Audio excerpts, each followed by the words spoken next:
이번에는 북한 내부 상황 한번 짚어보겠습니다. 북한 내부도 상당히 긴박하다고 하거든요. 국정원이 오늘 김정은이 암살 가능성 때문에 경호 수위를 높였다 이렇게 보고를 했더라고요. 유 기자, 또 이건 어떤 얘기입니까? 네, 오늘 국정원 비공개 국감에서는 김정은 일가에 대한 동향 보고도 있었거든요. 네. 이 자리에서 나온 얘기입니다. 올해 김정은 공개 활동이 작년에 비해서 60% 이상 늘어났다고 하는데요. 그러다 보니까 암살 등을 의식해서 경호 수위를 높였다는 겁니다. 이 경호를 위해서요, 통신을 교란하는 재밍 차량을 운영하기도 하고 드론 탐지 장비도 도입을 추진하고 있다고 전했습니다. 그러면 김 위원장의 딸이죠. 김주애의 소식도 궁금한데 김주애 관련해서는 국정원에서 따로 보고가 있었나요? 네, 오늘 보고가 있었습니다. 김주애 후계자 수업을 받는 걸로 알려져 있잖아요. 최근에 이 지위가 격상됐다고 국정원이 보고를 했습니다. 그래요? 예. 김주애 노출 빈도를 조절하고 있기는 한데 당 행사까지 참여하면서 그 활동 범위를 넓히고 있다는 겁니다. 또 고모인 김여정의 안내를 받거나 최선희의 보좌를 받는 모습도 저희가 여러 차례 보여드렸는데요. 이런 모습을 보면 지위가 일부 올라간 걸 유추할 수 있다고 밝혔습니다. 또 입지도 더 공고해졌다고 하는데요. 러시아 대사랑 직접 담소를 나누고요. 또 전담 경호원을 대동하는 모습이 대표적 사례라고 했습니다.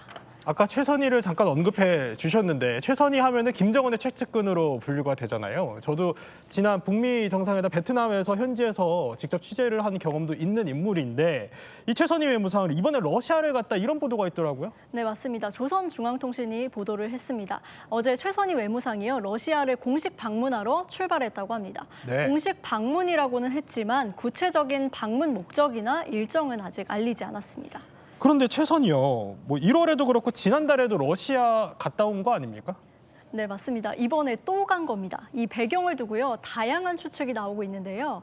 파병설에 침묵하던 북러가 최근에는 좀 부인하지 않는 기류로 바뀌는 상황에서 만나는 거잖아요. 네.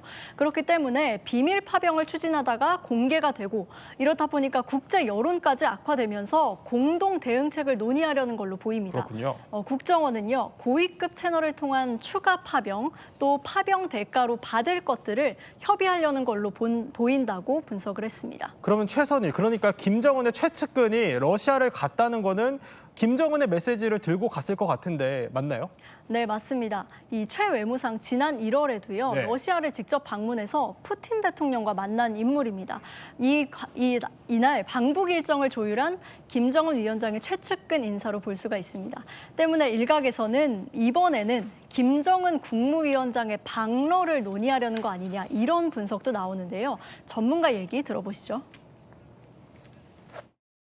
이미 양측 간의 추가 정상회담에 대한 확약이 있었고 협력 효과의 극대화를 위해서 충분히 김정은 위원장이 방러할 가능성이 있고요. 일단은 당장 방러할 가능성은 높아 보이지 않고요. 왜냐하면 인민군의 역할이 아직 특정이 안 됐거든요. 만일에 상당한 대규모 희생이 발생하는데 방러하기는 좀 그렇잖아요. 네, 가능성은 있지만 당장의 방러는 어려울 수도 있다, 이런 주장입니다. 그런데 러시아 이렇게 북한군을 파병하고 있는 북한의 입장에서는 러시아로부터 뭔가 얻을 대가가 있으니까 이런 일을 하고 있을 텐데 이번에 정찰위성 재발사를 준비하고 있다 이런 소식도 들리는군요.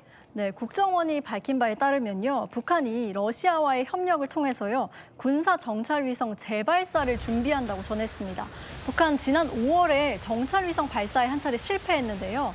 이렇게 다시 발사를 준비하는 건 러시아에서 핵심 기술을 받아온 것으로 추정할 수 있는 대목입니다.